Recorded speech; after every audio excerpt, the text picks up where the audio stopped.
Hi, everyone. Welcome to my channel, English Learning Audio Bar. Today we will listen to a sad story. The Steadfast Tin Soldier.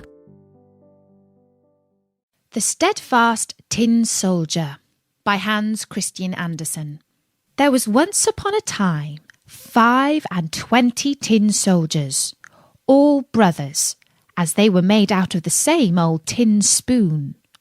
Their uniform was red and blue, and they shouldered their guns and looked straight in front of them. The first words that they heard in this world, when the lid of the box in which they lay was taken off, were, "Hurrah, tin soldiers!"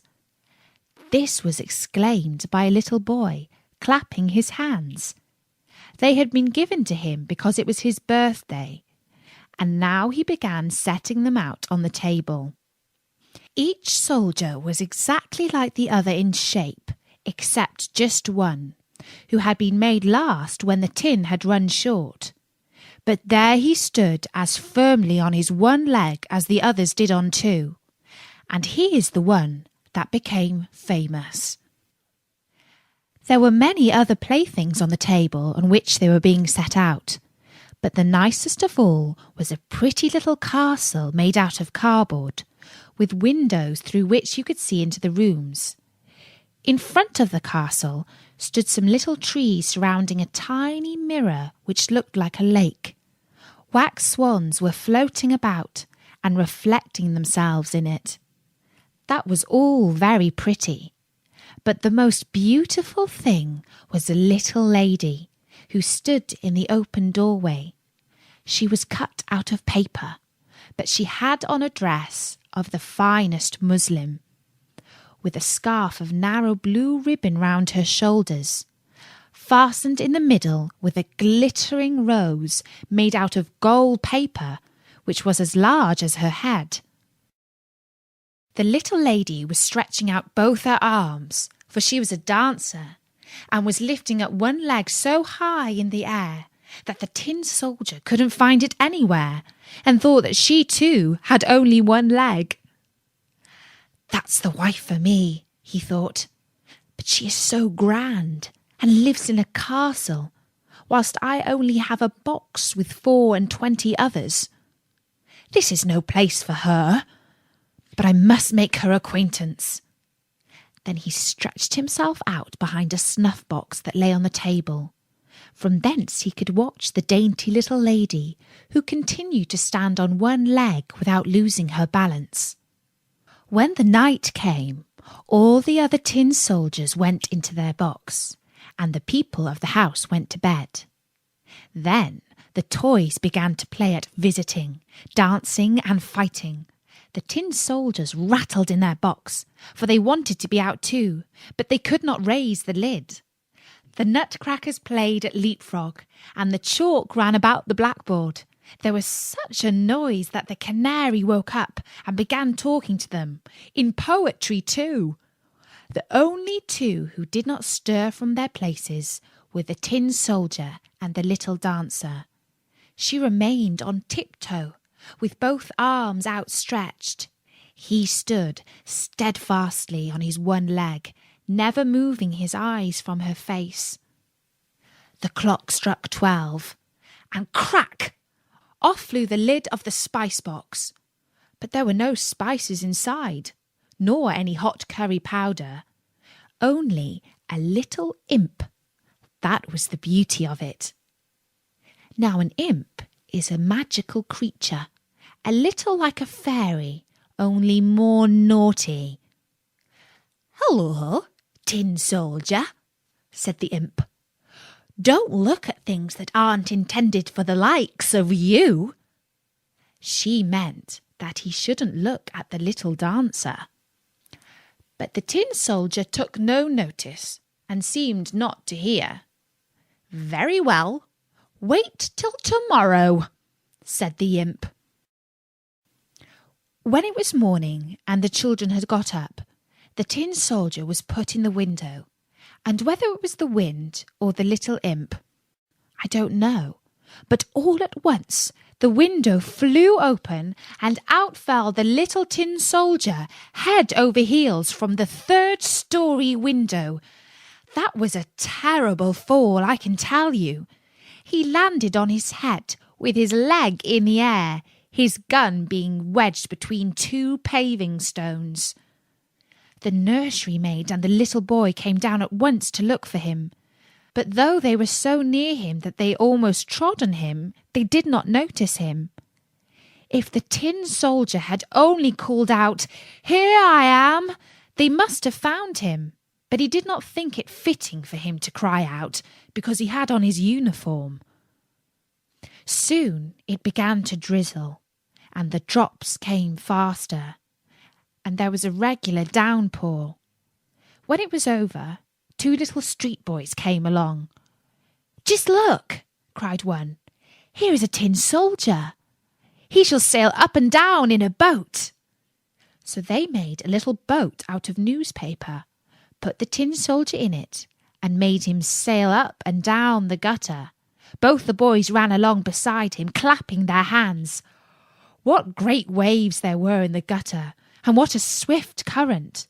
The paper boat tossed up and down, and in the middle of the stream it went so quick that the tin soldier trembled. But he remained steadfast, showed no emotion, looked straight in front of him, shouldering his gun. All at once, the boat passed under a long tunnel that was as dark as his box had been. "Where can I be coming now?" he wondered. "Oh dear, this is the imp's fault. If only the little lady was sitting beside me in the boat, it might be twice as dark for all I should care." Suddenly there came along a great water rat that lived in the tunnel. "Have you a passport?" asked the rat. "Out with your passport!" But the tin soldier was silent and grasped his gun more firmly. The boat sped on, and the rat behind it. Ugh, how he showed his teeth as he cried to the chips of wood and straw, "Hold him! Hold him! He has not paid the toll! He has not shown his passport!" But the current became swifter and stronger. The tin soldier could already see daylight where the tunnel ended, but in his ears there sounded a roaring enough to frighten any brave man. Only think! At the end of the tunnel, the gutter discharged itself into a great canal that would be just as dangerous for him as it would be for us to go down a waterfall. Now he was so near to it that he could not hold on any longer. On went the boat, the poor tin soldier keeping himself as stiff as he could. No one should say of him afterwards that he had flinched.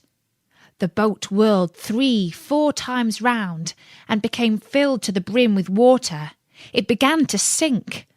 The tin soldier was standing up to his neck in water, and deeper sank the boat, and softer grew the paper. Now the water was over his head.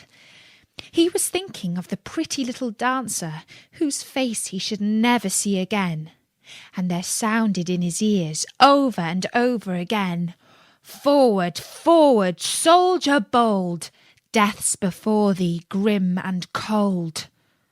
The paper came in two, and the soldier fell. But at that moment he was swallowed by a great fish.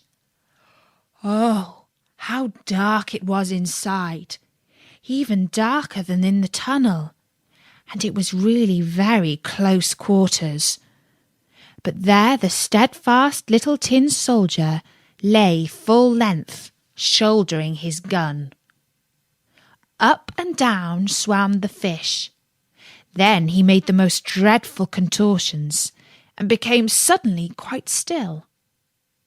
Then it was as if a flash of lightning had passed through him.